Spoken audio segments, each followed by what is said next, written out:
বাংলাদেশের বাইরে পৃথিবীর বিভিন্ন প্রান্তে যেখান থেকে চ্যানেল আই দেখছেন, আপনাদের সকলকে সাদর আমন্ত্রণ তৃতীয় মাত্রা দেখবার জন্য। প্রিয় দর্শক, ডিসেম্বরের প্রথম দিন আজ। ডিসেম্বর বাংলাদেশের জনগণের বিজয়ের মাস। 1971 সালে 9 মাসে রক্তক্ষয়ী যুদ্ধের মধ্য দিয়ে, তারও আগে দীর্ঘ 25 বছরের সংগ্রামের মধ্য দিয়ে ফসল হচ্ছে এই স্বাধীন বাংলাদেশ। যে বাংলাদেশ স্বাধীন হয়েছিল 1971 সালে 16 ডিসেম্বর, বাংলাদেশ স্বাধীনতা ঘোষণা করেছিল 1971 সালের 26শে মার্চ, এবং আগামী বছরে অর্থাৎ 2021 সালের মার্চে বাংলাদেশ তার স্বাধীনতার সুবর্ণ জয়ন্তী 50 বছর উদযাপন করবে। এক ভিন্ন রকমের পরিস্থিতি গোটা পৃথিবী জুড়েই। প্যান্ডেমিক, কোভিড-19 গোটা পৃথিবী থেকে ওলট পালট করে দিয়েছে বাংলাদেশকেও অনেক ক্ষেত্রেই। জীবন জীবিকার মধ্যে সমন্বয় সাধনের একটা আপ্রাণ চেষ্টা, এবং এর মধ্যেই হয়তো আমরা সুবর্ণ জয়ন্তীকে উদযাপন করবার চেষ্টা করব। কতটা আনন্দের সঙ্গে উচ্ছ্বাসের সঙ্গে করা যাবে সেটি এখন পর্যন্ত অনিশ্চিত। তবে এটি নিশ্চিত করেই বলা যায় যে নানাভাবে, নানা মাধ্যমে আমরা বিচার বিশ্লেষণ করবার চেষ্টা করব যে আমরা আসলে 50-এ কতটা এগুলাম, কতটা পিছিয়ে পড়লাম, কতটা যেতে পারলাম, আমাদের অগ্রগতির পথে চ্যালেঞ্জ কি, অন্তরায় কি, সেসব নানা বিষয়। এইসব বিষয় নিয়ে আলোচনা করবার জন্য আমার সঙ্গে আজকে স্টুডিওতে রয়েছেন নিজে একজন মুক্তিযোদ্ধা এবং ঢাকা সিটি কর্পোরেশনের সাবেক ডেপুটি মেয়র, বাংলাদেশ জাতীয়তাবাদী দল বিএনপি চেয়ারপারসনের উপদেষ্টা আব্দুল সালাম আমাদের সঙ্গে স্টুডিওতে রয়েছেন, এবং আমাদের সঙ্গে নারায়ণগঞ্জ থেকে যুক্ত হচ্ছেন বাংলাদেশ সরকারের সাবেক প্রতিমন্ত্রী, সাবেক সংসদ সদস্য গোলাম সরওয়ার মিলন। স্বাগত আপনাদের দুজনকে তৃতীয় মাত্রায়। আমি আব্দুল সালাম, আপনাকে দিয়ে আলোচনাটা শুরু করতে চাই। একজন মুক্তিযোদ্ধা হিসেবে 50 বছর হতে যাচ্ছে বাংলাদেশের, এবং অনেক লক্ষ্য, অনেক স্বপ্ন, অনেক অঙ্গীকার। কোথায় দাঁড়িয়ে আছে বাংলাদেশ? এবং ভিন্ন একটা প্রেক্ষাপট আসলে প্যান্ডেমিক, এবং প্যান্ডেমিক আমি যেটি বলছিলাম যে অনেক কিছু কি ওলট পালট করে দিয়েছে, অনেক আনন্দকে ম্লান করে দিয়েছে। তারপরে আমরা নিশ্চয়ই চেষ্টা করব চুলচেরা বিশ্লেষণ করবার। আপনাকে ধন্যবাদ। আজকের এই অনুষ্ঠান যারা দেখছেন, শুনছেন, তাদেরকেও আমার পক্ষ থেকে, আমার দলের পক্ষ থেকে, দলের নেত্রীর পক্ষ থেকে ধন্যবাদ জানাই, বিজয়ের মাসের শুভেচ্ছা জানাই।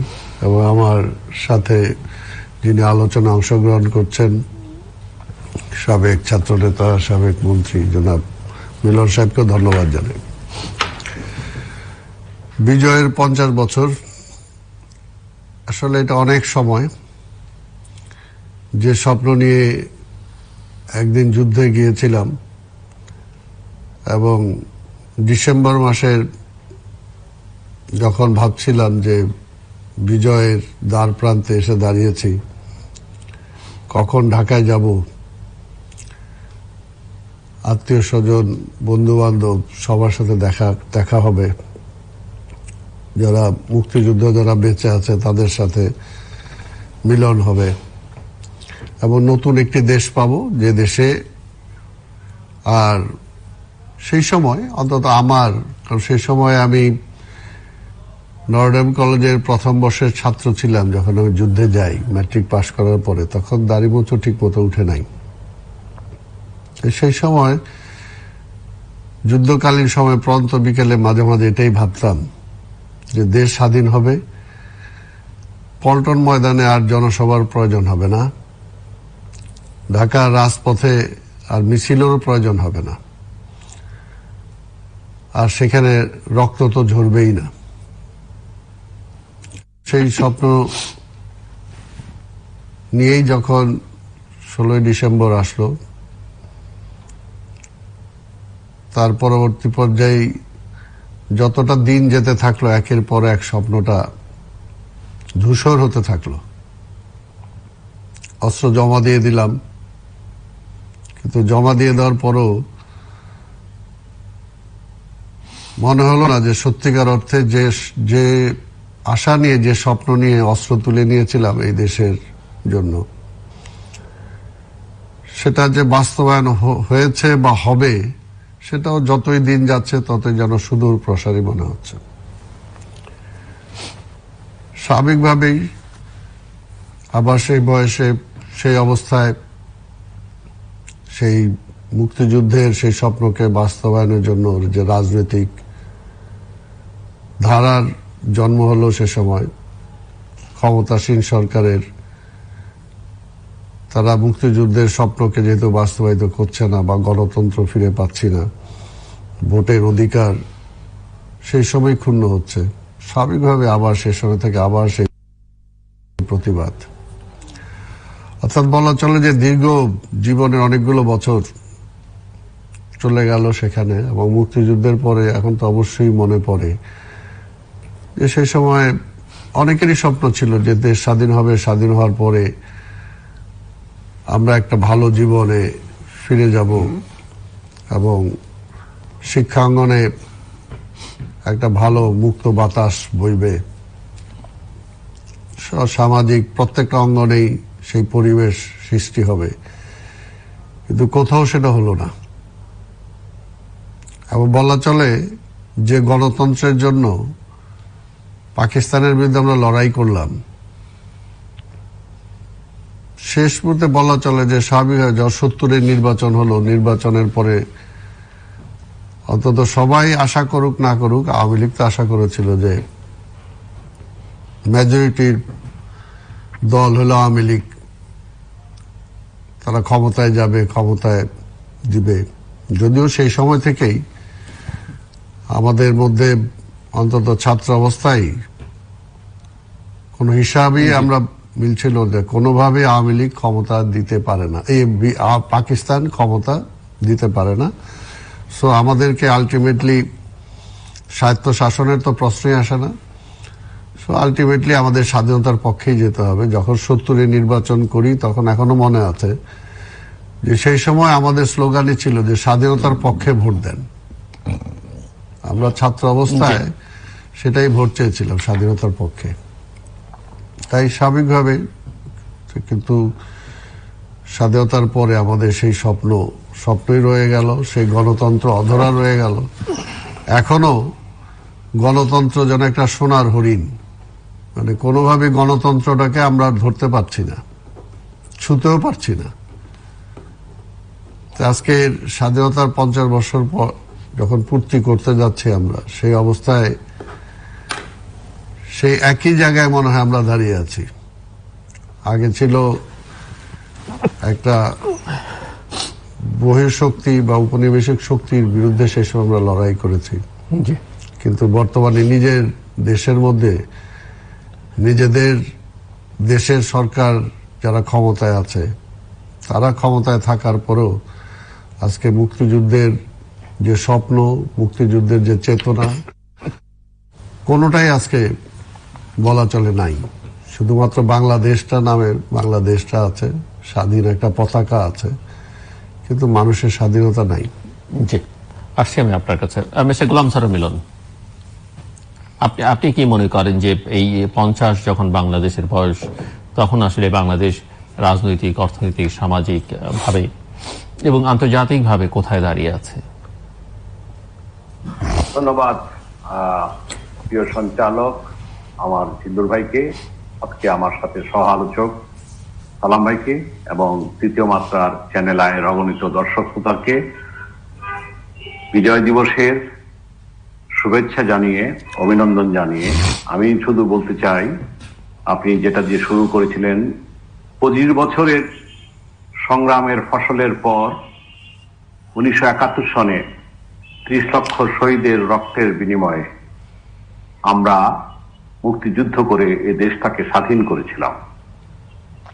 এবং আমি তখন ১০ম শ্রেণীর ছাত্র।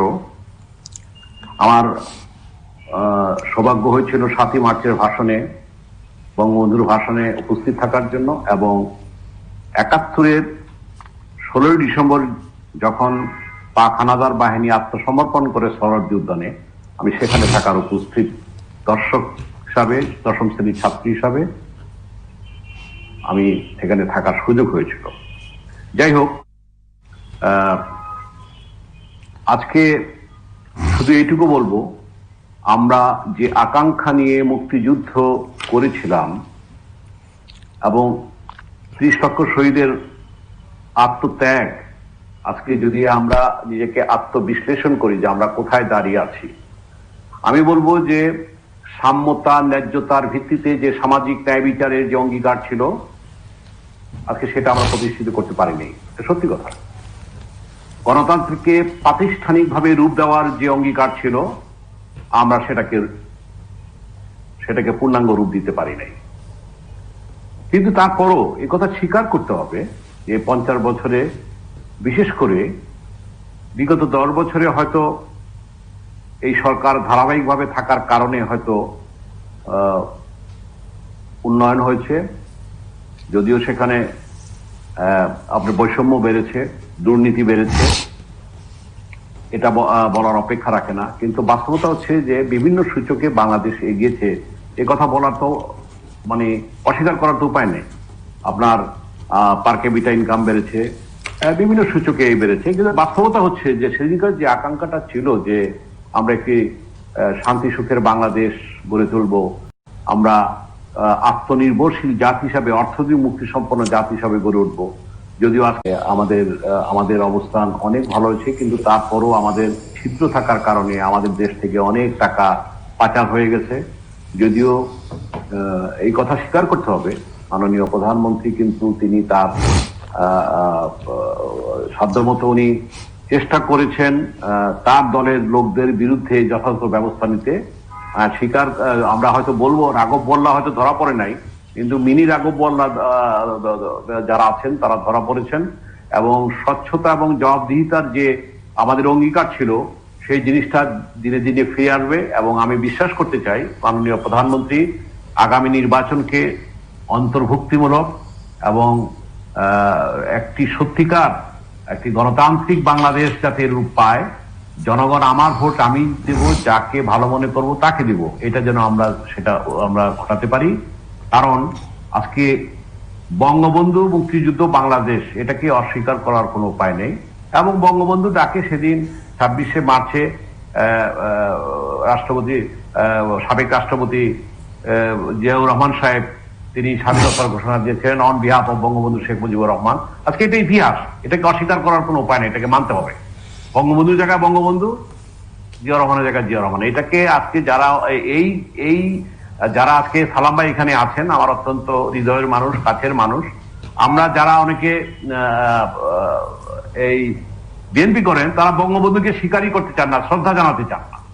আবার যারা আওয়ামী লীগ করেন তারা সেক্টর কমান্ডার হিসাবে, একজন মেজর হিসাবে তিনি যে ভূমিকা রেখেছিলেন সেটুকু তারা স্বীকার করতে চান না।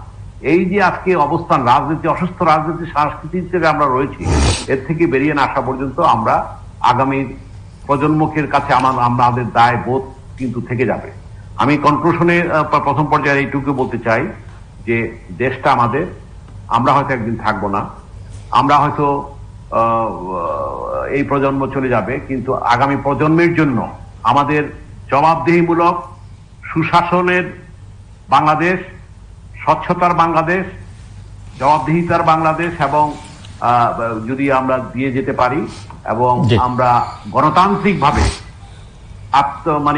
আমরা যাতে সেভাবে নিজেদেরকে আজকে প্রতিষ্ঠিত বাংলাদেশ তৈরি করতে পারি, এটাই হোক এই বিজয় দিবসের আকাঙ্ক্ষা। কারণ আমরা 49 পেরিয়ে 50-এ পা দিলাম। এটাই হচ্ছে আব্দুল সালাম। কিছু অবজারভেশন, একটা হচ্ছে যে উনি মনে করেন এবং বলছেন যে দেশ অনেক এগিয়েছে, অর্থনৈতিকভাবে অগ্রগতি হচ্ছে, উন্নতি পেয়েছে, যদিও কিছু ত্রুটি বিচ্যুতি আছে বৈষম্য এবং দুর্নীতির প্রসঙ্গে। আরেকটি বিষয় উনি যেটি খুব জোরের সঙ্গে আলোচনা করবার চেষ্টা করেছেন যে কে বড় কে ছোট, এই বিতর্ক বাংলাদেশের রাজনীতিকে অনেকখানি ক্ষতিগ্রস্ত করেছে বলে উনি মনে করেন। দ্বিতীয়টাতে তো ঠিকই আছে, দ্বিতীয় যে প্রশ্নটা যে কে ছোট কে বড়, বা আর কথা হলো ছোট বড় প্রশ্ন না, অর্থাৎ আমি একাই সব, আওয়ামী লীগ একাই সব, আর কারোই কোনো অবদান নাই, আর কারোই কোনো কিছু নাই। অর্থাৎ জিয়া রহমান সাহেব যেটা বললেন ঠিক আছে, ওনার কথাই যদি মেনে নেই যে ঠিক আছে, প্রথমে জিয়া রহমান সাহেব নিজে ঘোষণা দিলেন, এর পরবর্তী পর্যায়ে স্বাভাবিক রাজনৈতিক দলের বা নেতারা যখন আসলো তখন আবার উনি আবার সেই ঘোষণা পাল্টে এবং পক্ষে তিনি বললেন। এটাও তো আওয়ামী লীগ স্বীকার করে না।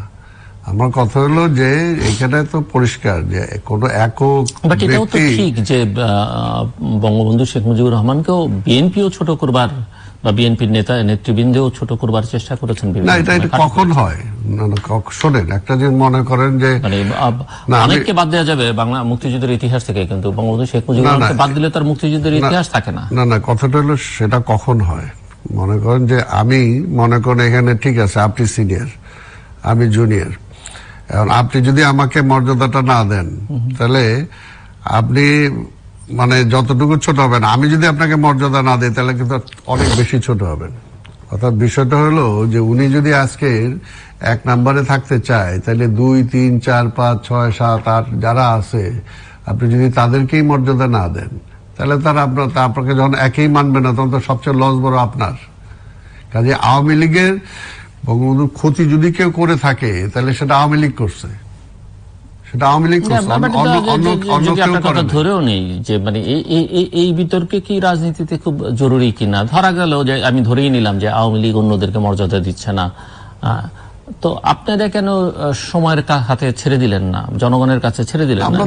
এই বিতর্কে অংশ নেওয়া, কাউকে ছোট করা বড় করার এই তো অপ্রয়োজনীয় বাংলাদেশের রাজনীতির জন্য। না, অপ্রয়োজনীয় তো সবার বেলায়, মানে সব প্রয়োজনীয় যদি দেশের বেলায় হয় তাহলে দেশের পার্ট আপনিও আমিও, তাই না? কথা হলো যে আমরা তো আজকে জোর করে কোনো কিছু এস্টাবলিশ করতে যাইনি। জিয়া রহমান সাহেব কখনো বা বেগম খালেদা জিয়া কখনোই কিন্তু মুজিবুর রহমানকে খাটো করে দেখেন নাই বা বলেন নাই। কিন্তু যখন বলা হয় যে জিয়া রহমান রাজাকার, জিয়া রহমান ISI এর প্রতিনিধি, তখন সেখানে কি হয়? বিষয়টা হলো যে কোথা থেকে বলা হয়, কারা বলে, কোন পর্যায় থেকে বলে, তাই না? তাই বিষয়টা আপনি যখন আমাকে স্বীকার করবেন না, বা বিষয়টা তো এমন অবস্থায় আসছে যে স্বাধীনতার পরে আজকে যদি আপনি আসম আব্দুর রবকে স্বীকার না করেন, আজকে যদি আপনি সিরাজ আলম খানকে স্বীকার না করেন, আজকে যদি আপনি কাদের সিদ্দিককে স্বীকার না করেন, আজকে যদি আপনার মেজর জলিলকে স্বীকার না করেন, আজকে যদি আপনি জিয়া রহমানকে স্বীকার না করেন, তাহলে সবাই মিলে বলবে আপনারও স্বীকার করি না। প্রশ্নটা তো এই জায়গায় আসছে যে এটা তো আমি এমন কোন হবে যে আপনি আমাকে স্বীকার করবেন না আর আপনাকে আমাকে স্বীকার করতে হবে, এমন তো কোনো কিছু নাই, তাই না? বিষয়টা হলো যে যার যতটুকু অবদান আছে তার ততটুকু অবদান নিয়ে পৃথিবীর কত মানে বড় দেশ, উন্নত দেশগুলো কি এই বিতর্ক কারা করেছে? এটাই তো প্রশ্ন। আপনি যেখানে উন্নয়ন নিয়ে, অর্থনীতি নিয়ে, অগ্রগতি নিয়ে আলোচনা করবেন, বিতর্ক করবেন, নিজের পরিকল্পনার কথা বলবেন, অন্যদের সমালোচনা করবেন, কিন্তু সেই বিতর্ক না করে আপনারা বাংলাদেশের রাজনীতিবিদ, আমি সকল পক্ষের কথা বিতর্কে সময় পার করে না, এটাই তো সবচেয়ে বড় ব্যর্থতা। এটাই তো এই দেশের জন্য সবচেয়ে বড় ব্যর্থতা। অর্থাৎ আমি সুপ্রিম, আমারই সব, আওয়ামী লীগই সব, আর বাকি কেউ কিছু না। অর্থাৎ এই জিনিসটা এটা কোথা থেকে আসলো? এই জিনিসটা আসাতেই তো তখন এই প্রশ্নটা আসলো। মির্জা গোলাম সারা মিলন বলছিলেন যে কিছু দেশ অনেক এগিয়েছে, বিশেষ করে গত 10-12 বছরে, যদিও কিছু কিছু ক্ষেত্রে সমস্যা আছে। তিনি বলছিলেন এটা যদি মিলন সাহেব বলে তাহলে তো মিলন সাহেবরা যখন ক্ষমতায় ছিল তাহলে ওনার সময়টা কি উনি অস্বীকার করতে চান যে ওনার সময় কোনো দেশ আগায় না?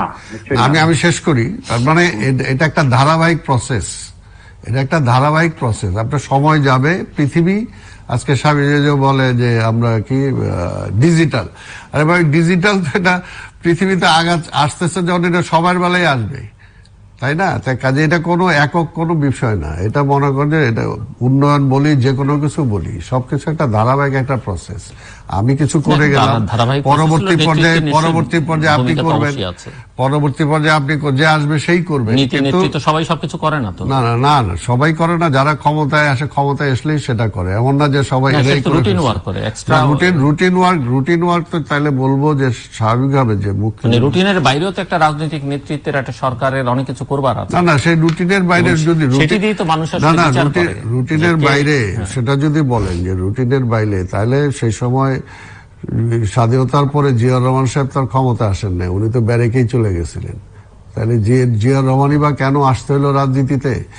বিএনপির বা রাজনীতিতে কেন জন্ম হলো? আর এখন এত বছর পর, আজকে 50 বছরের মধ্যে দিয়ে এখনো এত চেষ্টা করার পরও বিএনপিকে কেন ধ্বংস করা যাচ্ছে না? অর্থাৎ যদি আমি বিশ্লেষণ করি তাহলে সবকিছুরই কিন্তু সেটাই আসছে, ব্যর্থতাটা কোথায় আজকে সেই জিনিসগুলো যদি সেটাই বলি, তাহলে তো আজকে বলা চলে যে গুণগত পরিবর্তন রাজনীতিতে বলি, দেশে বলি, সেটা সর্বপ্রথম বিএনপির হাত ধরেই, জিয়া রহমানের হাত ধরেই প্রথম শুরু হয়েছে। এটাকে তো অস্বীকার করা যাবে না। আপনি যদি সেটাকে অস্বীকার করেন তাহলে পরবর্তীটাও অস্বীকার হবে। উন্নয়ন যদি বলেন, স্বাধীনতার পরে আজকে বিভিন্ন রাষ্ট্রগুলো বাংলাদেশকে দেওয়া, স্বীকৃতি দেয়া, আজকে জনশক্তি, আজকে যেটা বিদেশে রপ্তানি শুরু করা, আজকে মিলন সাহেবরা গার্মেন্টস করতেছেন, এই গার্মেন্টস শুরু করা, আজকে যদি বলেন চালের ধানের উৎপাদন, সেসব বাম্পার উৎপাদন করা, খাল খনন করা, মৎস্য চাষ করা, অর্থাৎ যদি সবকিছুতে আজকে আমরা দেখি তাহলে কিন্তু সেটা জিয়া রহমানের হাত ধরে এবং বিএনপির আমলেই সেটা হয়ে আসছে। কাজে কোনোটাকে আপনি যদি অস্বীকার করেন, অস্বীকার করলে কিন্তু তখন আবার আমি আপনারটাকে এই ধারাই আজকে চলতেছে। কাজে উন্নয়ন আজকে যেটা কি, আজকে মেগা উন্নয়ন মেগা চুরি, আজকে মেগা উন্নয়ন মেগা চুরি হচ্ছে, মেগা প্রজেক্ট হচ্ছে। আজকে যেটা বললেন যে ঠিক আছে, আজকে এই সেতু, যে সেতুটার কথা বলা হলো, আজকে এটার বাজেট কত ছিল, আজকে এটার ফিনিশ করতে যায় বাজেট আজকে কত টাকা আসতেছে, আজকে হিসাব করে দেখেন। আজকে যদি আমরা দেখি যে একটা উন্নয়নের জন্য ভারতে বা নেপালে বা আজকে পাকিস্তানে বা পাশাপাশি দেশগুলোতে পার কিলোমিটার রাস্তা করতে আমার কত টাকা লাগে আর আমার দেশে কত টাকা লাগে, আমার ডেভেলপমেন্টটা কি হচ্ছে, আমার ডেভেলপমেন্ট আজকে চুরি, আজকে কোথায়, আজকে বিদেশে টাকা যাচ্ছে, কোত্থেকে যাচ্ছে, আজকে যেই সময় আজকে কি খনি পাওয়া যাচ্ছে, আওয়ামী লীগের বাড়ি থেকে টাকার খনি, অর্থাৎ 1-2 টাকা না, কোটি কোটি টাকা আজকে পাওয়া যাচ্ছে, তো খনি বের হচ্ছে, এই টাকাগুলো কোথেকে আসতেছে? এই টাকাগুলো তো দুর্নীতি, এবং দুর্নীতি কোথা থেকে আসতেছে? এই সমস্ত মেগা প্রজেক্ট থেকে আসতেছে। তো এর জন্য উন্নয়ন মানে জনগণের উন্নয়ন হয়নি, উন্নয়ন হয়েছে আজকে আওয়ামী লীগের উন্নয়ন হয়েছে। জি, মির্জা গোলাম সারোয়ার মিলন। জি, আমি আমার প্রিয় সালাম ভাইয়ের কথার জের ধরে কিছু কথা আমি আমি আমি কোনো বিতর্কে না গিয়ে আমি অত্যন্ত বিনয়ের সাথে বলতে চাই যে পর্যন্ত আমাদের ব্লেম পলিটিক্স থাকবে, যে পর্যন্ত আমাদের অস্বীকারের রাজনীতি থাকবে, যে পর্যন্ত আমরা এর থেকে বেরিয়ে রাজনীতিতে গুণগত পরিবর্তন আমরা না আনতে পারবো, ততদিন উনি যা বললেন এটা চলতে থাকবে। আমার কথা হলো কি, যে বঙ্গবন্ধু শেখ মুজিবুর রহমান আওয়ামী লীগের একক সম্পদ নয়, উনি পুরা জাতির সম্পদ, এবং তাকে এটা আমাদের শ্রদ্ধা করতে, কাউকে শ্রদ্ধা করলে কখনো কেউ ছোট হয় না, সুতরাং শ্রদ্ধা করতে কোনো নেই। আমি জিয়াউর রহমান সাহেবের সাথে আমার রাজনীতি করার সুযোগ হয়েছিল। আমি জানি যে তখন হয়তো সালাম ভাইরা ছিলেন না, আমি প্রত্যক্ষভাবে দেখেছি উনি যেভাবে বঙ্গবন্ধুকে শ্রদ্ধা করতেন। পরবর্তীতে এখনকার ওনাদের নেতা জনাব তারেক রহমান সাহেব যে ভাষায়, যে শব্দ চয়নে কথা বলেন বঙ্গবন্ধুকে নিয়ে, শেখ মুজিবুর রহমানকে নিয়ে, সেটা কিন্তু সাধারণ মানুষের অনুভূতিতে আঘাত থাকে, এবং সেটা সৌজন্যতা বহির্ভূত বলে আমি মনে করি। এটাই হচ্ছে রাজনীতির দৈন্যদশা। তো আমি যে কথাটি বলতে চাই যে সালাম ভাই প্রগতিশীল রাজনীতি, প্রগ্রেসিভ রাজনীতি, পোর খাওয়া রাজনীতিবিদ উনি। আমাদের অন্তরঙ্গ সম্পর্ক, আমরা এক সময় একসাথেও রাজনীতি করার সুযোগ হয়েছিল। যাই হোক, আমি যে কথাটি বলতে চাই, স্বাধীনতা এই বিজয় দিবসে আমাদেরকে ঊর্ধ্বে এসে আমরা যদি সেই একই কথা চর্বিত চর্বণ, আওয়ামী লীগ সব এককভাবে, হ্যাঁ আওয়ামী লীগ, আমি স্পষ্ট ভাষায় আজকে অনিয়ারে জিল্লু ভাই আপনার মাধ্যমে বলতে চাই যে আজকের মাননীয় প্রধানমন্ত্রী উনি কি শেষ প্রধানমন্ত্রী বাংলাদেশের? নিশ্চয় না, স্বাভাবিক নিয়মে। তাহলে আজকে আগামী দিনের বাংলাদেশকে গড়ে তোলার জন্য আজকে বিএনপি বিরোধী দল হিসাবে যে দায়িত্বটা পালন করার কথা ছিল, আপনারা বলবেন, আমার উত্তরে বলবেন ভোট হয়েছে রাতের আধারে, আমি সেই বিতর্কে যেতে চাই না। আজকে 71 থেকে 75 পর্যন্ত বঙ্গবন্ধুর শাসনামল নিয়ে আলোচনা হতে পারে, পর্যালোচনা হতে পারে, সমালোচনা হতে পারে, ঠিক তেমনি ভাবে প্রতিটা সরকারেরই আলোচনা, সমালোচনা, পর্যালোচনা, দুর্নীতি কিন্তু ছিল কম বেশি। আজকে জিয়াউর রহমান সাহেবের পরে বিএনপিও কিন্তু দুর্নীতির দায়ে আজকে তারা বিশ্ব চ্যাম্পিয়ন হয়েছিল 2001 কথা বলতেছি। তো সুতরাং এইগুলি তো ইতিহাস। সুতরাং বিএনপির বঙ্গবন্ধুর আদর্শের সৈনিক হিসাবে আজকে আওয়ামী লীগ যেমন ভাবে আমি মনে করি সেইভাবে নেই, ঠিক তেমনি ভাবে জিয়াউর রহমানের আদর্শে বিএনপিও সেই অবস্থানে নেই। আমি আমার অবস্থান থেকে দায় নিয়ে আমি এই কথাটি বলতেছি। আজকে যদি সত্যিকার ভাবে বঙ্গবন্ধু যেভাবে 11ই মার্চ বোধ হয় 1974 সালের ওনার যে বক্তব্য, সেটাকে কিন্তু যদি সবাই জাতি শুনে জানে, উনি যেভাবে কথা বলেছিলেন সাধারণ মানুষের পক্ষে, কৃষকের পক্ষে, সেই ক্যান্টনমেন্টে, সেইটা কিন্তু আজকে আমাদের শোনা উচিত। কিন্তু সাম্যের কথা বলেছেন, একটা বৈষম্যহীন সমাজ প্রতিষ্ঠা, একটা বা মানুষের অধিকার, মানুষের মর্যাদা যে সমাজে থাকবে সেরকম একটা সমাজ প্রতিষ্ঠা, সেটি কি বাংলাদেশ করতে পেরেছে? না, আমি বলি সেখানে ঘাটতি আছে, করতে পারে নাই কথাটা বললে আপনি এক গ্লাসে অর্ধেক পানি আছে অর্ধেক পানি নাই। এখন কথা হলো কি, কথাটা এইভাবে বলতে চাই যে মানবাধিকারের প্রশ্নে অনেক প্রশ্নবিদ্ধ আছে, অনেক বিচার বহির্ভূত হত্যাকাণ্ডের ব্যাপারে অনেক প্রশ্ন আছে, যেটা আমেরিকান কংগ্রেসে যেটা অলরেডি আলোচনা হয়েছে সেটা আমরা সবাই জানি, এবং সেই থেকে আমাদেরকে বেরিয়ে আসতে হবে। আজকে দেখেন বাংলাদেশ কিন্তু, আপনি একটা কথা জিল্লু ভাই স্বীকার করতে হবে, এই যে আওয়ামী লীগের বিরুদ্ধে, আমি কিন্তু আওয়ামী লীগ করি না, যদিও আজকে আমরা আওয়ামী লীগের মহাজোটের অংশীদার হিসাবে বিগত নির্বাচনে আমরা ছিলাম, এই কথা তো অস্বীকার করার কোনো উপায় নেই। আপনারা মানে বিকল্প ধারা বাংলাদেশ, জি জি জি, আপনি যে দলের নেতা, জি জি জি ছিলাম, কিন্তু আমরা তো আমাদের সাথে তো তাদের আদর্শিক ভাবে তো আমরা যেমন ইসলামিক মূল্যবোধে বিশ্বাস করি, আমরা বাংলাদেশি জাতীয়তাবাদে বিশ্বাস করি, এটা আমাদের দলীয় আমাদের বক্তব্য। পাশাপাশি আমরা চাই যে একটি সহনশীল একটি বাংলাদেশ, মানে আমাদের যাতে মতামতের স্বাধীনতা থাকে, সহাবস্থান থাকে রাজনৈতিকের মধ্যে, রাজনৈতিক দলগুলোর মধ্যে যাতে একটি আন্তঃসমন্বয়, একটি সুস্থ পরিবেশ, সুষ্ঠু একটা সম্পর্ক থাকে, আমরা এইটার বিশ্বাস করি, আমরা শান্তি সুখের বাংলাদেশে বিশ্বাস করি।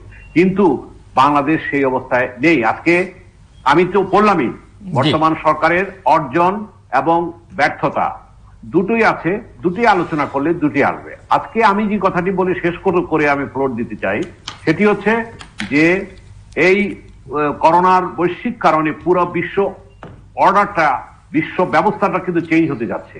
তার সাথে আমাদেরকে যদি আজকে আমাদের রাজনীতি বলেন, অর্থনীতি বলেন, আমাদের আচরণ বলেন, আজকে সবকিছু, পররাষ্ট্র সম্পর্ক বলেন, আজকে সবকিছুতে আমাদেরকে সেই পরিবর্তনের ঢেউয়ের সাথে যদি আমরা না হতে পারি, তাহলে কিন্তু এই বিএনপি আওয়ামী লীগের রাজনীতির, দ্বিদলীয় বৈরী রাজনীতির যে শিকার বাংলাদেশ, আজকে মানুষ কেন রাজপথে নামতে চায় না?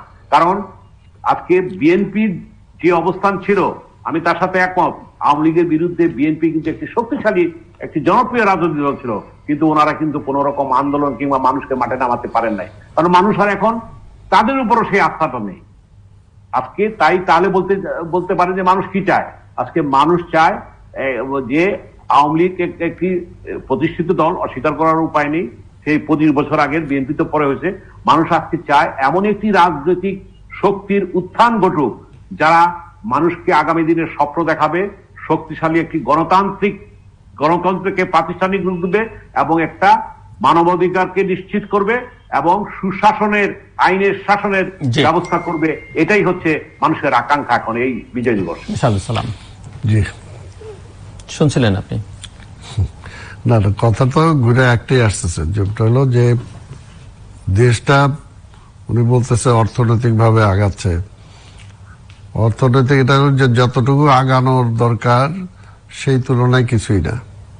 অর্থাৎ যেটা বললাম, যে যদি আজকে দেখতেছেন আপনার যে হাজার হাজার কোটি টাকা আজকে বিদেশে যাচ্ছে, আজকে ক্যাসিনোর কে নাম করে, আমি যেটা বললাম যে আওয়ামী লীগের বিভিন্ন, আজকে ছাত্রলীগ বলেন, একটা জেলার একটা নেতার কাছে, এটা কি মিলন সাহেব বলতে পারবেন যে অতীতের কোন সরকার এটা চিন্তাও করতে পারছে?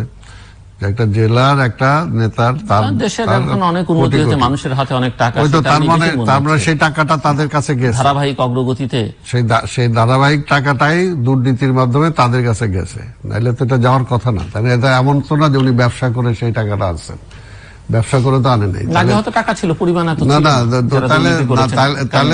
তাহলে দেশের বাজেট কম ছিল না, তাহলে তো এটা দুর্নীতিতে আসতো। অর্থাৎ দুর্নীতিটা হয়েছে, অর্থাৎ মেগা প্রজেক্ট, বললাম তো আমি যে মেগা প্রজেক্ট, মেগা চুরি, তার মানে তো এটা ঠিক আছে, এই কথাটা তো মানতে হবে। আর এতগুলো বছর পরে যে একটা মনে করেন যে আমরা যেটা বলি যে বিএনপি তার রোল প্লে করতে পারে নাই, বিএনপি কি রোল প্লে করবে? বিএনপি কে আর রাস্তায় নাইমা মানে ভাঙচুর করলে বা অর্থাৎ কোনো কিছু করা ছাড়াই তো মামলা হয়, কোনো কিছু জ্বালানো ছাড়াই জ্বালানোর মামলা হয়।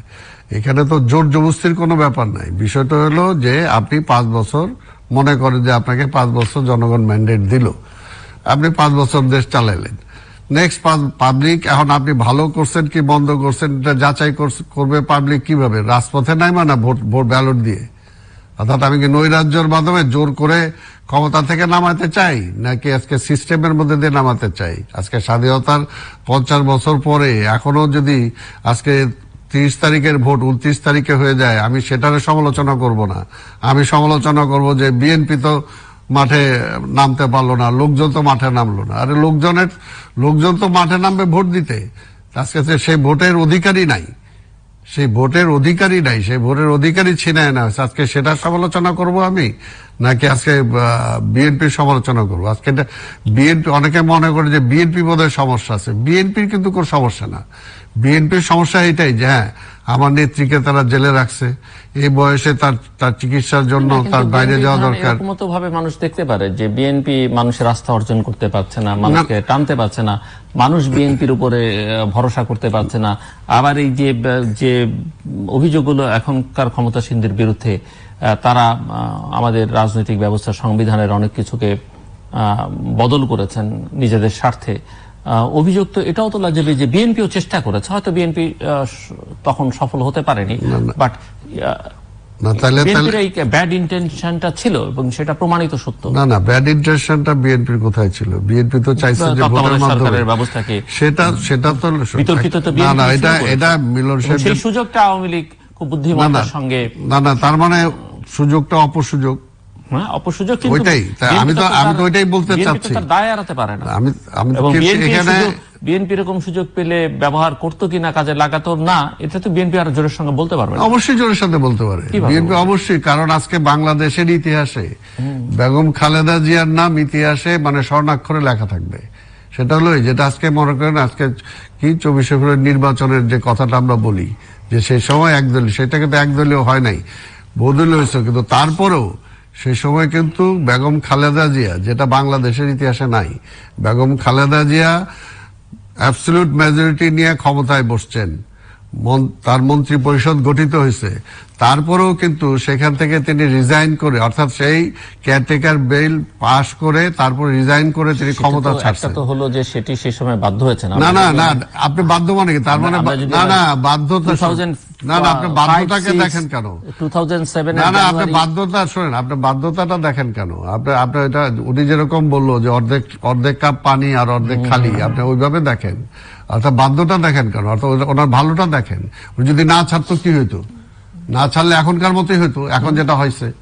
অর্থাৎ এখন যেটা হয়েছে যে বিনা ভোটেই সরকার চলে আসছে। এর আগের বার 153 সিট আগেই নিয়ে নিছে যাতে নির্বাচনের কোন হেরফের কিছু না করা যায়। তাই বেগম খালেদা যে ইচ্ছা করলে তো 5 বছর ক্ষমতায় থাকতে পারতো, কেউ বলতে পারতো জনগণ আমাকে ম্যান্ডেট দিছে, মারতো চলতো, যেটা হইতো। তখন তো রাস্তায় জনগণ ছিল। না, শুনেন, ওই জনগণ দিয়ে কখনো সরকার পরিবর্তন হয় না। সরকার পরিবর্তনের জন্য আরো অনেক ফ্যাক্টর এখানে কাজ করে, এগুলোর তাই না? বললাম তো যে এই ফ্যাক্টর গুলো এখনো তো জোর করে ক্ষমতায় আছে। এই এর আগের নির্বাচনে বর্তমান প্রধানমন্ত্রী কি বললো? প্রধানমন্ত্রী সেই সময় বলছে যে দরকার হলে আরেকটা নির্বাচন আমি দিব, কিন্তু ক্ষমতায় যাওয়ার পরে তো সব ভুলে গেছে। অর্থাৎ বেগম খালেদা, শোনেন, এটা আজকে যেটাই হোক, আজকে 50 বছর পরে হোক, 100 বছর পরে হোক, ইতিহাসে কিন্তু লেখাটা থাকবে যে বেগম খালেদা জিয়া ওই দিন ক্ষমতা এইভাবে ছাড়ছিল। আর শেখ হাসিনা ক্ষমতা নেয়ার পরে সংসদে তার সবকিছু পাল্টায় দিয়ে এইভাবে নির্বাচন ছাড়া ক্ষমতায় থাকছে। এটা কিন্তু ইতিহাসকে কেউ অস্বীকার করতে পারবে না। আওয়ামী লীগ এটাও দাবি করে যে 1996-এ তারাই শান্তিপূর্ণভাবে স্বেচ্ছায় কোন রকমের ঝামেলা করা ছাড়া ক্ষমতাটা হস্তান্তর করেছে। যে যেটা করছে ইতিহাসে সেটা থাকবে। এটাই তো হলো পার্থক্যটা। দেখেন যে আমরা 70-এর নির্বাচনে করলাম যে আওয়ামী লীগ সংখ্যাগরিষ্ঠ পাইলো, সংখ্যাগরিষ্ঠ পাওয়ার পরে পাকিস্তান তাকে, অর্থাৎ পার্লামেন্ট অধিবেশন বাতিল করে দিল, তাকে আওয়ামী লীগকে ক্ষমতায় যেতে দিল না। আমরা যুদ্ধ করলাম, দেশ স্বাধীন করলাম। সেই আওয়ামী লীগ ক্ষমতায় আইসা আবার একদল নিয়ে আসলো, গণতন্ত্র নস্বাত, যত কিছুই বলেন। ইতিহাসে তো থাকবে 72 থেকে 75, ইতিহাসে তো থাকবে 75 থেকে আজকে 2002, 5, 10 যাই না কেন, ইতিহাসে থাকবে। ইতিহাসে তো কেউ কাউকে অস্বীকার করা যাবে না, তাই না? মিলন সাহেবের আজকে কতটুকু, ওনার কি অবদান ছিল, ওনার সরকারে কতটুকু ছিল, বা আমার কতটুকু ছিল, আমি চাই বা না চাই, ইতিহাস কিন্তু ধারণ করবে এটা, এবং এটাকে কেউ অস্বীকার করতে পারবে না। সেই কারণেই বললাম যে বেগম খালেদা জিয়া ক্ষমতা ছেড়ে দিচ্ছেন, এটা ইতিহাস। আর উনি ক্ষমতায় জোর করে আঁকড়ে অটো প্রমোশন, যেরকম পরীক্ষায় অটো প্রমোশন দিচ্ছেন, এই নির্বাচনও যেরকম অটো প্রমোশন নিয়ে নিচ্ছেন, এইটাও ইতিহাসে থাকবে। মিস্টার গোলাম মোস্তফা মিলন, আপনি শুনছিলেন, বলবেন আপনি। আমি শুধু যোগ করে দিতে চাই যে 2018 নির্বাচনে বিকল্পধারা আপনার দল এই আওয়ামী লীগের সঙ্গে নির্বাচন করেছে, একসঙ্গে আপনারা নির্বাচন করেছেন, আপনাদের প্রতিনিধিরা পার্লামেন্টে আছে। তো সব মিলিয়ে এই যে মিস্টার আব্দুল সালাম যেসব অভিযোগ তুলছেন গণতন্ত্রের প্রশ্নে, মানুষের অধিকারের প্রশ্নে কিংবা দুর্নীতির প্রশ্নে, তার দায় এবং এই যে উনি যেভাবে ভোটকে যেভাবে চিত্রায়িত করছেন যে এই ধরনের ভোট, সেক্ষেত্রে তার দায় কতটা আপনারা নিচ্ছেন এবং নিজেদের আপনাদের কেমন লাগে একটু শুনতে চাই ছোট্ট করে। শোনেন, ছোট্ট করে বলতে গেলে কি যে আমি এরশাদ সাহেবের ক্যাবিনেটে মিনিস্টার ছিলাম, তো 88 তো একটা নির্বাচন হয়েছিল, সেটা তো প্রশ্নবিদ্ধ ছিল। বিএনপি টকশো সহ বিভিন্ন টকশোতে বলেছি, সেদিন যদি তারা নির্বাচনে অংশগ্রহণ করত এবং ধরে নিত যে ঠিক আছে সরকার ইনফ্লুয়েন্স করে ম্যানিপুলেট করে তারা ক্ষমতায় যাবে, গেলেও বিএনপি অন্তত যে সংখ্যক সিট পেত, আজকে বিএনপির রাজনীতির অবস্থা হয় না। আমি আমার অনেক ক্লোজ বন্ধু বান্ধব যারা বিএনপি করে তাদের সাথে আমার তর্ক হয়েছে, আমি নাম নাই বললাম, তারা এক পর্যায়ে এসে এখানে আমাকে বলছে পরবর্তীতে যে মিলন ভাই আপনার কথাটা ঠিকই, সেদিন যদি তারা নির্বাচনে অংশগ্রহণ করতো তাহলে অন্তত তাদের যে সম্মানজনক সিটটা থাকতো, তাহলে 2018 নির্বাচনটা এরকম হতো না। আমি এটা দিয়ে এই বুঝাতে চাচ্ছি যে রাজনীতিতে ভুল করলে সে ভুলের স্বীকারটা করতে হয়, কারণ তারা সেই স্বাধীনতা বিরোধী আজকে যেহেতু। কিন্তু আমি জাস্ট আপনার কাছে একটু ছোট্ট করে বুঝতে চাই, বিএনপি আপনার ভাষায় ভুল করেছে, বিএনপি ভুলের খেসারত দিয়েছে। বিকল্প ধারা বাংলাদেশ, আপনার দল 2014 সালে নির্বাচন বয়কট করেছে, 2018 সালের নির্বাচনে গেছে। কি গুণগত পরিবর্তন আনলেন আপনারা, আনতে পারলেন এই নির্বাচনে অংশগ্রহণ? না, আমরা তো পারি নাই, কারণ বিকল্প ধারা তো কোনো রকম বড় কোনো দল নিজেকে এখনো তৈরি করতে পারে নাই। বিকল্প ধারা একটা ছোট দল, এবং আমরা তো এই বিএনপির সাথে একসাথেই তো রাজনীতি প্রক্রিয়ার মেনুকরণ শুরু হয়েছিল। তারা কি করলো, তারা স্বাধীনতা বিরোধীদের সাথে সম্পর্ক রাখা যাবে না এই প্রশ্নেই তো বিভাজনটা হয়ে বি চৌধুরী সাহেবের নেতৃত্বাধীন বিকল্প ধারা বেরিয়ে আসলো। এটাই তো ইতিহাস। সেদিন যদি তারা 20টা সিট ধানের শীষের প্রতীকে তারা দিল, আর এদিকে দেখলাম কি যে ডাক্তার কামাল হোসেন নেতৃত্বাধীন যে ঐক্য ফ্রন্টকে তারা সাথে নিয়ে আজকে সুলতান মনসুরকে তারা ধানের শীষ দিল। আজকে সেই সুলতান মনসুর আজকে সরকারের সাথে কিংবা সেই যে ইয়ের সাথে রয়েছে। এই যে রাজনীতির কিন্তু আপনারা যারা বিকল্প ধারা করেন, মানে আমি বিকল্প ধারা দল হিসেবে বিকল্প ধারার মূল নেতৃত্ব থেকে শুরু করে জামাতের সঙ্গে সম্পর্ক কি নিয়ে বিতর্ক কেন হবে? কারণ জামাতের সঙ্গে তখন তো বিকল্প ধারার এই নেতৃত্ব বিএনপির সঙ্গেই ছিল, জামাতের সঙ্গে যখন বিএনপি ঐক্যবদ্ধ। আপনি আমাকে তো সময় দিবেন না ইতিহাস বলতে গেলে। না, আমি আমার প্রশ্ন, এই প্রশ্নে তো কোনো ভুল নেই। আমি তো ইতিহাস থেকে বলছি যে তখন তো তারা বিএনপি করতেন এবং তারা বিএনপির নেতৃত্বেই ছিলেন, এবং তখনই আসলে জামাতের সঙ্গে ঐক্যটা হয়। হ্যাঁ, জামাতের সাথে ঐক্য হয়, এবং তখনই রাষ্ট্রপতি পদ থেকে বি চৌধুরী সাহেবকে বের করে রেল লাইন দিয়ে তাকে দৌড়ানো হয়। এই ইতিহাসটাও সাথে সাথে আপনি বললেন না। এক, দুই, জিয়া রহমানের সময় থেকেই কিন্তু এই জামাতের স্বাধীনতা বিরোধীদের পক্ষে বিপক্ষে নিয়ে একটি দলের ভিতরে একটা মনস্তাত্ত্বিক একটা ছিল। আমরা যারা ছাত্র রাজনীতি করতাম, আমরা মুক্তিযুদ্ধের পক্ষে সবসময় কথা বলেছি, আমরা সবসময় এই স্বাধীনতা বিরোধীদের পক্ষে কথা বলেছি। এটা ইনার পলিটিক্স কথা বলে আর আমি সময় নষ্ট করতে চাই না। আমি সেটা বলতে চাই যে আজকে বি চৌধুরী সাহেবের মতো আপনি তাকে যাই বলেন, উনি তো আমি কিছু বলছি না, আমি জাস্ট ইতিহাসের অংশটা বলছি যে আপনি বলছেন যে এই কারণে বেরিয়েছেন, আমি বলতে চাইছি যে আপনারা থাকতেই তো ঐক্যটা হয়েছিল। হ্যাঁ, নিশ্চয়ই। তারপরে তার সেই ঐক্যই আবার তাদেরকে কিন্তু রাষ্ট্রপতির পদ থেকে তাকে পদচ্যুত করে কিংবা পদত্যাগ করে তাকে রেল লাইনে তাকে দড়িয়ে তার বাড়ি ঘরে আগুন দেওয়া ইত্যাদি ইতিহাসও আছে। সুতরাং বিএনপির অতীত কার্যক্রমে যে আপনি গঙ্গায় ধোয়া তুলসী পাতা এই কথা তো বলতে পারবো না। যাই হোক, আমি এইসব কথা বলে আজকের আমার এই আপনি নিশ্চয়ই শুনছিলেন আমি মিস্টার আব্দুল সালামের সঙ্গে বিএনপির বিষয় নিয়ে কথা বলছিলাম। হ্যাঁ, আমি একটু বলতে দেন। আমার কথা হলো কি, আজকে রাজনীতিতে শেষ করতে হবে আমাকে প্লিজ, সংস্কার আনতে হবে এবং আজকে রাজনীতিতে সেই রাজনৈতিক ব্যবস্থাপনায় বলেন, নির্বাচনী ব্যবস্থাপনায় বলেন, আজকে যদি আমরা রিফর্ম না আনি একটা ঐক্যবদ্ধভাবে, আজকে সময় এসেছে সবাইকে ঐক্যবদ্ধভাবে করার। আর আমরা আসুন ধন্যবাদ 50 বছরের না, এটা শেষ করতে দেন, 50 বছরের এইটা আমরা যাতে একসাথে পালন করি এবং বঙ্গবন্ধুকে অন্তত স্বীকৃতিটা দেই, তারপর এই জায়গায় যাতে আমরা কোনো বিভাজনের দেয়াল তৈরি না করি, এটা হলো মূল কথা। আব্দুল সালাম। না, ওনার এটার সাথে তো কোনো দ্বিমত নাই। আমরাও তো চাই যে 50 বছরের স্বাধীনতার আজকের এই বিজয় আমরা সবাই একসাথে যাতে পালন করতে পারি, যার যতটুকু অবদান আছে ততটুকু যাতে আমরা স্বীকার করি। এই ব্যাপারে তো কারো কোনো, এই ব্যাপারে অন্তত আমাদের কোনো দ্বিমত নাই। প্রশ্নটা হলো যে রাজনীতিতে যায় জামাতকে আর আওয়ামী লীগের দায় কেন উনি নিতে যাবে, আমি তো যাই না কেন নিতে যাবে, এটা ওনার ব্যাপার। পার্টনার না, ও পার্টনার, সেই কারণে নিতে পারে। ঠিক আছে, আমি যেটা বলতেছি যে জামাতকে আওয়ামী লীগও তার সময় অনুযায়ী ব্যবহার করার চেষ্টা করছে, বিএনপিও সময় অনুযায়ী ব্যবহার করে, জামাতকে এখনো আওয়ামী লীগ ব্যবহার করতেছে। কারণ জামাতের এত কিছু বলতেছে, তাহলে জামাতের রাজনীতি নিষিদ্ধ করে না কেন? তারা পার্লামেন্টের এত বিল আনতে পারলো, মানে একেবারে কেয়ারটেকার গভর্নমেন্টের বিল বাতিল করে দিতে পারলো, ভোটিং রাইট পর্যন্ত খর্ব করে দিতে পারলো, তাহলে এত কিছু বলে, তাহলে জামাতকে বাতিল করে না কেন? এটাকে একটা রাজনীতির মানে ট্রাম্প কার্ড হিসাবে তারা ব্যবহার করে। কাজে এটা বিএনপির উপরে চাপাই দিলাম। আমরাও তো স্বাধীনতার পক্ষের কথাই বলি, স্বাধীনতার বিপক্ষের কথা বলে বাংলাদেশের রাজনীতি করার এটা তো কোনো মানেই হয় না বা কোনো সুযোগই নাই, এটা আমি বিশ্বাসও করি না। এখন সবচেয়ে বড় কথা হলো যেটা যে বলেন যে ভুল করছে, 14 সালে বিএনপি ভুল করছে, 18 সালে আওয়ামী লীগ কি সঠিক করছে? বিএনপি যদি ভুল করে থাকে আওয়ামী লীগকে সঠিক করছে? আজকে এই জন্য তো বললাম যে যত কিছুই হোক, এখনো যে বাংলাদেশের একটা এই পার্লামেন্ট যে একটা নির্বাচিত পার্লামেন্ট না বা জনগণের দ্বারা নির্বাচিত পার্লামেন্ট না, এটা সারা পৃথিবী অন্তত বলে, বাংলাদেশের মানুষও সেটা বলে। এবং এটা থেকে এটা বর্তমান প্রধানমন্ত্রী বলেন বা আওয়ামী লীগ, এটা থেকেও কোনোভাবেই তারা এড়ায় যাওয়ার কোনো সুযোগ নাই। এবং এইখান থেকে বের হয়ে আসার জন্য ওনাদেরকেও চেষ্টা করতে হবে, না করতে হলে এটার দায়টা ওনাদের কাঁধেই যাবে। ওই যে আমি যেটা বললাম যে ইতিহাস কাউকে ক্ষমা করে না, যে ইতিহাস যেখানে যার যতটুকুই আছে ইতিহাসে ওই জায়গায় তাকে নিয়ে যাব, ওই জায়গায় আজকে না হইতে পারে। আজকে আমি জোর পৃথিবীর ইতিহাসে এরকম অনেক দেখা যায়, একসময় খুব পপুলার গভর্নমেন্ট, তার পরবর্তী পর্যায়ে সে স্বৈরাচার হয়ে তার পতনটা কিভাবে হয়েছে সেটা আমরা দেখছি।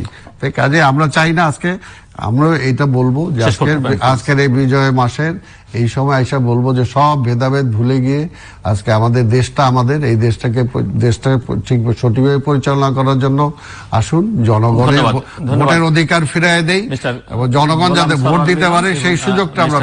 আব্দুল সালাম, ধন্যবাদ আপনাদের দুজনকে আলোচনা অংশ নেবার জন্য। দর্শক, বিজয়ের মাসের প্রথম দিন আমরা কথা বলছিলাম এবং একথা ঠিক যে বাংলাদেশ অনেক এগিয়েছে, কিন্তু অনেক দূর এগোতে পারতো, কারণ বাংলাদেশের সমমানের দেশ 71-এ যারা ছিল তারা অনেকেই এগিয়ে গেছে। এবং সবচেয়ে বড় কথা, অনেক স্বপ্নই এখনো অধরা, স্বপ্নই কখনো কখনো দুঃস্বপ্নের মতো মনে হয়। বিশেষ করে সাম্যের প্রশ্নে, মানুষের মর্যাদার প্রশ্নে, গণতন্ত্রের প্রশ্নে বিষয়গুলো অনেক বড় প্রশ্নবিদ্ধ এখন পর্যন্ত বাংলাদেশের ক্ষেত্রে। এবং এর দায় বাংলাদেশের রাজনৈতিক নেতৃত্ব কম বেশি সকলকে নিতে হবে, যারা ক্ষমতা আছেন, ক্ষমতার বাইরে আছেন, সকলকেই নিতে হবে। এবং তার প্রধান কারণ হচ্ছে যে বাংলাদেশের রাজনৈতিক নেতৃত্ব তারা যদি ব্যক্তি স্বার্থের ঊর্ধ্বে উঠে, দলীয় স্বার্থের বা গোষ্ঠীর স্বার্থের ঊর্ধ্বে উঠে দেশের কথা, দেশের মানুষের কথা ভাবতে পারতেন, একটা আদর্শ অবস্থান বজায় রাখতে এবং আদর্শিক অবস্থানের সঙ্গে সঙ্গে সবসময় দেশ সবার উপরে, এই ভাবনাটা যদি তাদের মধ্যে কাজ করতো, তাহলে এই সংকটগুলো এখনো পর্যন্ত জিয়ে থাকতো না এবং বাংলাদেশের জন্য বাংলাদেশের অগ্রযাত্রা আরো ত্বরান্বিত হতো এবং সেটি টেকসই হতো। আমরা আশা করব যে এই ব্যক্তি গোষ্ঠী দলীয় স্বার্থের উঠে রাজনৈতিক নেতৃত্ব চিন্তা করতে শুরু করবেন। দর্শক, আমাদের সঙ্গে থাকবার জন্য অসংখ্য ধন্যবাদ, আপনাদের সবার জন্য শুভকামনা।